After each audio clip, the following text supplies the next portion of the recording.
सिंदूर नाम देते हो, भावनात्मक खेलते हो लोगों से। सिंदूर किसका छीना गया? हमारी बहनों का सिंदूर छीना गया ना। तो जिन्होंने छीना वो आतंकवादी आज तक पकड़ नहीं पाया। दुख नहीं होता, दर्द नहीं होता, शर्म नहीं आती, बुरा नहीं लगता। फिर हम आपका भी ढोल बजाते बैठेंगे क्या? हम ढोल हमारे सेना का बजाएंगे, आपका नहीं बजाएंगे, इतना ध्यान रखना। युद्ध समाप्त कर दिया, वो तो पक पक करता ही है अमेरिका का प्रेसिडेंट, उसकी तो बकबक आज भी चालू है। मैंने रुकवाया, मैंने रुकवाया, मैंने रुकवाया। बिना शर्त क्यों किया बंद? बिना शर्त क्यों? अगर वो गिड़गिड़ा रहे थे ना तो शरण आ रहे थे। अरे वाह, युद्ध नहीं चाहते बुद्ध, ये कभी सीख लिया भैया। कल तक तो कहते थे हम पाकिस्तान ऑक्यूपाइड कश्मीर लेंगे, अब तो वक्त आया था। किसने मना किया आपको पाकिस्तान ऑक्यूपाइड कश्मीर लेने के लिए? 21/9 अड्डे पे हमला करके ये मत सोचो कि आपने बहुत बड़ा कुछ हासिल किया है। यही तो वक्त था पाकिस्तान को एक बार सबक सिखाना, जैसे इंदिरा गांधी जी ने सबक सिखाया था ना, वही दोबारा सबक सिखाने की आवश्यकता है। एक राष्ट्र हमारे साथ नहीं बात करता, हम तो विश्व गुरु है। माननीय प्रधानमंत्री जी, आपके साथ पूरे विश्व में एक राष्ट्र भी नहीं खड़ा रहा। ओसामा बिन लादेन को कैसे मारा, उसे कहते हैं घुस के मारा। और आखिर में एक ही विनती करता हूं, ऐसे पाकिस्तान के साथ क्रिकेट खेलने का बंद करो। श्री अरविंद सावंत जी। आदरणीय सभापति महोदय, आज ऑपरेशन सिंदूर पर इस विषय पर जो पराक्रम साहस हमारी सेना ने दिखाया उस पर चर्चा शुरू है।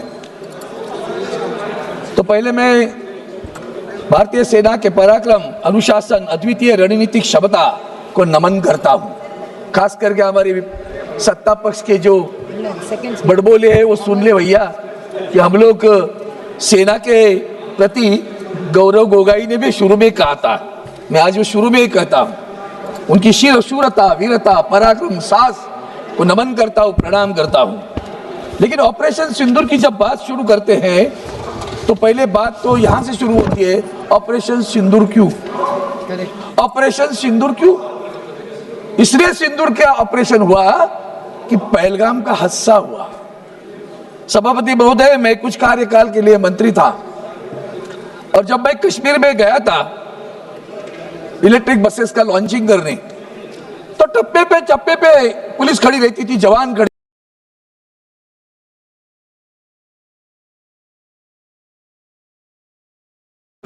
अब ऐसा क्या हुआ कि उस दिन पहलगाम में कोई सशस्त्र जवान नहीं है, पुलिस नहीं है, हमारे टूरिस्ट वहां आए हुए हैं, सैलान आए हुए हैं, तो पुलिस भी नहीं है। या किसने आदेश दिए थे कि वहां जवान नहीं रहेंगे? जांच वहां से शुरू होनी चाहिए। जांच अगर करनी है तो वहां से शुरू करिए। सभापति महोदय, इतना गंभीर है, इतना बड़ा ग्राउंड जैसे प्लेस है पहलगाम पे, मैं गया हूं, यहाँ भी बहुत सारे लोग गए, सैलानी करके गया हूं, मंत्री करके भी गया था। इतनी पुलिस थी, इतनी जवान खड़े थे। उस दिन सारे जवान कहां गए थे? और हमारा इंटेलिजेंस वहां से पाकिस्तान कितना दूर है? क्या ये आतंकवादी नेपाल से वहां है? ये मत भूलना, पहलगाम के पहले भी कुछ हादसे हुए हैं। हाल ही में मुंबई के बम विस्फोट का जो उच्च न्यायालय ने निर्णय दिया है, जो जिनको आतंकवादी समझकर पकड़ा गया था, नीचे कोर्ट ने उनको शासन दिया, 5 लोगों को मृत्युदंड दिया, उच्च न्यायालय ने सबको रिहा कर दिया। तो 2 चीजें लगती है, 19 साल उनको जेल के अंदर क्यों रखा अगर वो उसमें शरीक नहीं थे तो? और आज तक इसका मतलब हम आतंकवादी पकड़ नहीं पाए। सभापति महोदय, उस वक्त कश्मीर के गवर्नर थे सत्यपाल मलिक, और सत्यपाल मलिक जी ने उस वक्त, आज भी वो याद दिलाते हैं, उसके पहले पुलवामा की घटना हुई। सभापति महोदय, ये जो बात कर रहे हैं ना, जवानों के बारे में तुम्हारे मन में इतना बड़ा आदर है, शौर्य वीरता के लिए तुम प्रणाम करते हो, उस जवानों के लिए, उस सीआरपीएफ के लिए सत्यपाल मलिक जी गवर्नर साहब बार बार सरकार को कह रहे थे कुछ गड़बड़ है, इन जवानों के लिए हवाई जहाज दे दो, आपने हवाई जहाज नहीं दिया सर, हवाई जहाज नहीं दिया। वो बार बार प्रधानमंत्री तक बात करना चाहते थे। प्रधानमंत्री हमारे कॉर्बेट पार्क में थे, इतना बड़ा हादसा हुआ, वो नहीं आया। वहां से दिल्ली आए, किसी और कार्यक्रम में गए, कार्यक्रम में गए। आप लोग घड़ियाली आंसू कौन बहता है, हमें कहते हो, हमें पूछते हो। याद करो पुलवामा के वक्त सत्यपाल मलिक जी जो तुम्हारे पार्टी के थे, जो गवर्नर थे, उनका बयान याद करो। आज भी वो कहते हैं, बार बार कहने पे भी आपने जवानों को रास्ते से भेजा। जैश ए मोहम्मद हमला किया, 40 जवान शहीद हुए, आज तक जांच नहीं हुई है। आज सिंदूर नाम देते हो, भावनात्मक खेलते हो लोगों से। सिंदूर किसका छीना गया? हमारी बहनों का सिंदूर छीना गया ना। तो जिन्होंने छीना वो आतंकवादी आज तक पकड़ नहीं पाए। आप आतंकवादियों के टारगेट करके हमने हमले किए, हाँ किए। हमने जनता पर हमला नहीं किया, नहीं किया, सराहना करते हम। और इसके बावजूद भी जब आतंकवादियों को पकड़ा नहीं जाता, आपके दिल में कुछ नहीं आता, ढोल बजाते हो। वहां से अमेरिका से आए, पंचायत राज गए, बिहार में जाके राजनीतिक भाषण किया, अंग्रेजी में, वो भी अंग्रेजी में। दुनिया को समझाना था भैया, वो भी तो आता है आजकल, टेलीप्रॉम्प्टर से आता है, तुम्हें पता नहीं होगा। अंग्रेजी में भाषण किया, बिहार में गए, पहलगाम नहीं गए ना। अरे आज तक मणिपुर में नहीं गए हो आप, आपकी संवेदना देखनी है ना, तो मणिपुर में भी आज तक आप गए नहीं हो sir. Don't you feel hurt? दुख नहीं होता, दर्द नहीं होता, शर्म नहीं आती, बुरा नहीं लगता? फिर हम आपका भी ढोल बजाते बैठेंगे क्या? हम ढोल हमारे सेना का बजाएंगे, आपका नहीं बजाएंगे, इतना ध्यान में रखना। ढोल हम सेना का बजाएंगे। आपकी क्या उसमें शूरता वीरता थी? अगर आपने फ्रीडम दिया था, तो फ्रीडम देने के बाद में वो तुम्हारे जो डिफेंस के अधिकारी पाकिस्तान के अभी भी कह रहे थे, गिड़गिड़ा रहे थे, तो गिड़गिड़ा रहे थे ना, तो बिना शर्त क्यों लिया? बिना शर्त युद्ध समाप्त कर दिया। वो तो पक करता ही है अमेरिका का प्रेसिडेंट, उसकी तो बकबक आज भी चालू है। मैंने रुकवाया, मैंने रुकवाया, मैंने रुकवाया। बिना शर्त क्यों किया बंद? बिना शर्त क्यों? अगर वो गिड़गिड़ा रहे थे ना, तो शरणार्थी, अगर वो शरणार्थी थे तो शर्तें लगानी चाहिए थी। क्या शर्तें लगाई आपने? उसके बाद में भी युद्ध चलता रहा, हमारे जम्मू पर हमले होते रहे, नागरिकों के बस्ती पर हमले होते रहे, हम देखते बैठे क्या? सभापति महोदय, हमारी सबसे बुरी बात यह है, सार्क, ये नेपाल इर्द गिर्द हमारे जो राष्ट्र, एक राष्ट्र हमारे साथ नहीं बात करता। हम तो विश्वगुरु है, हम तो विश्वगुरु है, पूरे दुनिया में घूमते हैं, 200 राष्ट्रों में गए, पाकिस्तान के आतंकवाद के बारे में बात करते हैं। आतंकवाद के लिए हम कॉम्प्रोमाइज नहीं करेंगे, नहीं करना चाहिए, सराहना करता हूं, प्रधानमंत्री को धन्यवाद भी देता हूं। लेकिन माननीय प्रधानमंत्री जी, आपके साथ पूरे विश्व में एक राष्ट्र भी नहीं खड़ा रहा। ये देश के लिए हम टिक्का टिप्पणी के लिए नहीं खड़े हैं यहाँ। एक राष्ट्र आपके साथ खड़ा रहता है, वो इस्राएल खड़ा रहा, नेतन्याहू। और हम ईरान के खिलाफ खड़े रहे, जो ईरान आपको तेल देता है और कहता है पैसे बाद में दे दो, चलेगा लेकिन तेल ले लो, उस ईरान के साथ। सभापति महोदय, ये सिर्फ पहलगाम की बात नहीं, कारगिल में भी हमने ऑपरेशन विजय किया था। उसके बाद भी गलवान बिलवान होता रहा, डोकलाम होता रहा, सीमा पर घुसना घुसपैठ चालू है, चीन घुस रहा है। किसने किसने इस युद्ध में पाकिस्तान को मदद की? चाइना तो कर ही रहा था, तुर्की मदद कर रहा था, ड्रोन दे रहा था, तीनों राष्ट्र एक साथ मिलकर कर रहे थे। हमें अंतर्मुख होकर आत्मपरीक्षण करने की आवश्यकता है कि एक भी राष्ट्र हमारे साथ क्यों नहीं खड़ा रहता? क्या हमने बुरा किया है? क्या हम गलत है? इंटरनेशनल मॉनिटरी फंड युद्ध के समय, यह नहीं कि इन्होंने नहीं किया, ये बोल रहे थे, मैं उनकी सलाह करते, मांग रहे थे, ये बार बार कह रहे थे कि पाकिस्तान को पैसा नहीं देना, मदद न करना, क्योंकि वो पैसा आतंकवाद के लिए इस्तेमाल होगा। इतना कहने पे भी युद्ध के समय ही इंटरनेशनल मॉनेटरी फंड पैसा देता है पाकिस्तान को।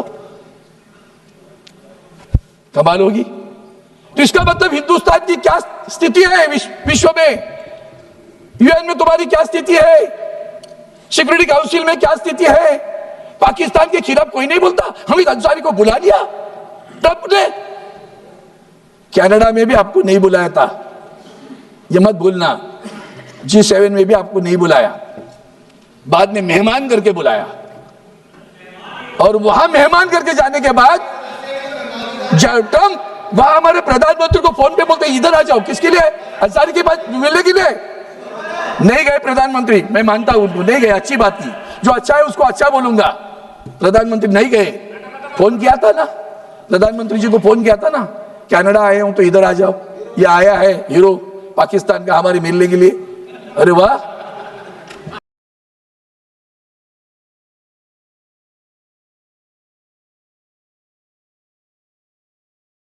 पूरा राष्ट्र हमारा आपके साथ खड़ा रहा। आदरणीय उद्धव जी ठाकरे साहब, शिवसेना के पक्ष प्रमुख, उन्होंने हमें आदेश दिए, ये वक्त बुरा है, ये राजनीति खेलने का वक्त नहीं है, हम प्रधानमंत्री के साथ डट के खड़े रहेंगे। पूरा विपक्ष डट के साथ खड़ा रहा। आपने सभी के एक दल बना लिए, 7 राष्ट्रों में टीम भेज दी आपने, अन्य बहुत सारे राष्ट्रों में टीम भेज दी। क्या हुआ?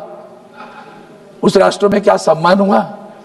एक भी ज्वाइंट कोई प्रेस कॉन्फ्रेंस हुई कि जाकर दोनों इस राष्ट्र में आए हैं हम और इस राष्ट्र के कोई फॉरेन अफेयर्स मिनिस्टर बैठे और जाके प्रेस कॉन्फ्रेंस ले रहे, कह रहे हैं हम इनके साथ में आतंकवाद के खिलाफ है? कोई नहीं आया सर, सब विफल है, कोई नहीं गया हुआ। यह दुख है हमारा, दर्द है हमारा, हम आपके साथ हैं। राष्ट्र की बात करते हम साथ में रहेंगे, आज है कल भी रहेंगे, यह मत भूलना। इसलिए मैं 2-3 चीजें याद दिलाना चाहता हूं। कारगिल का युद्ध भी जैसे भूल नहीं सकते ना, वैसे और भी कितने लोग हैं वो भी भूलना चाहिए। वो अमेरिका के राष्ट्राध्यक्ष बार बार बोलते, ये कहते अभी बार बार बोलते, हाँ बोलते हैं ना वो। हमने कब कहा कि हमने आपका सुनकर युद्ध नहीं रोका है? पाकिस्तान हमारे सामने गिड़गिड़ा रहा था, तब जाकर हमने युद्ध रोका है। ऐसा एक भी बयान मुझे किसी का बताओ sir, I will be happy to read that बयान। ट्रंप के नाम से बयान देने की आवश्यकता है। Sir you spoke very late sir, तभी तो कुछ नहीं हुआ। हमारे सीडीएस क्या बोलते, चीफ ऑफ डिफेंस स्टाफ, आत्मनिर्भर होने की आवश्यकता है। एक शब्द में सब कुछ आ गया। ये तो डायलॉग है हमारा, आत्मनिर्भर होने की आवश्यकता है। इसका मतलब आज भी हमारे साथ जो कुछ है वो परिपूर्ण नहीं है। ये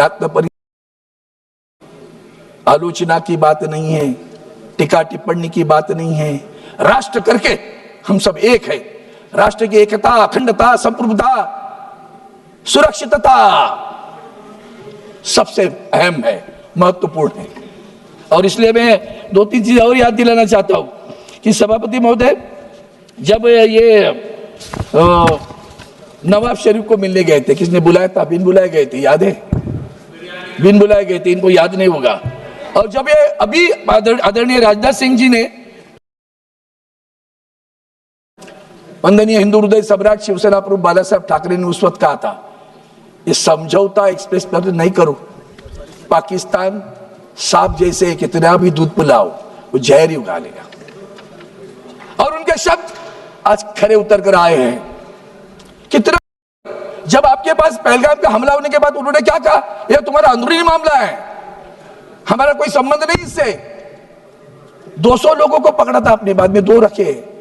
उन्होंने सबको खाना पीना खिलाया, उसके लिए भी अच्छा कहो कि भाई वक्त पे जो लोग दौड़ कर आए वो हिंदुस्तान की भूमियों के लिए आए। जो हमारी बहनों की सिंदूर पूछने के बाद में जो लोग दौड़ कर आए वो भी तो हमारे हैं ना।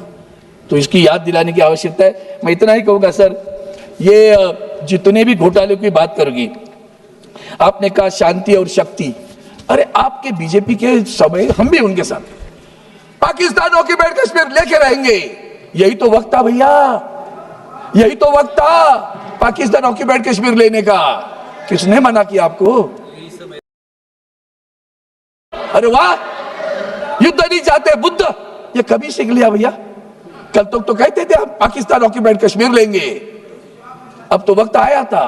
किसने मना किया आपको पाकिस्तान ऑक्यूपाइड कश्मीर लेने के लिए? 21 से 9 अड्डे पे हमला करके ये मत सोचो कि आपने बहुत बड़ा कुछ हासिल किया है। शूरता वीरता उनको फ्रीडम दे दो। आपने कहा हमने दिया है तो रोका क्यों? तो रोकने के लिए आपके बीच में पड़े। सीडीएस को कहना था हम रोकेंगे कि नहीं रोकेंगे, उनको जाने दो ना था आगे। यही तो वक्त था ना, यही तो वक्त था पाकिस्तान को एक बार सबक सिखाना, जैसे इंदिरा गांधी जी ने सबक सिखाया था ना, वही दोबारा सबक सिखाने की आवश्यकता। यही वक्त था सबक सिखाने का। बांग्लादेश निर्माण किया, उसी तरह इस वक्त भी कर सकते थे। पूरा पाकिस्तान ऑक्यूपाइड कश्मीर कब्जे में लेते थे, प्रधानमंत्री को सर पे लेके हम नाचते थे। सर, आपने पाकिस्तान ऑक्यूपाइड कश्मीर ले लिया, हम आपकी सराहना करते हैं, अभिनंदन करते हैं। और इसलिए सभापति महोदय, इतना ही कहता हूं कि ये सब ये घुस के मारेंगे वाली बात है ना, घुस के मारेंगे, घुस के मारना है ना, वो सब बिन लादेन को कैसे मारा वैसे घुस के मारा। श्री अमर काले वो जी, सब एक मिनट सर, खत्म कर रहा हूं, एक वाक्य में खत्म करता हूं। ओसामा बिन लादेन को कैसे मारा, उसे कहते हैं घुस के मारा। और आखिर में एक ही विनती करता हूं, ऐसे पाकिस्तान के साथ क्रिकेट खेलने का बंद करो। जो पाकिस्तान आपके साथ इस तरह से बर्ताव करता है, उस पाकिस्तान के साथ आप क्रिकेट खेलने जा रहे हो, मैं विनती करता हूं उस पाकिस्तान से क्रिकेट मत खेलो, और जो आपको मन में है उसके लिए जवानों को ताकत देने के काम करिए। धन्यवाद। जय हिंद, जय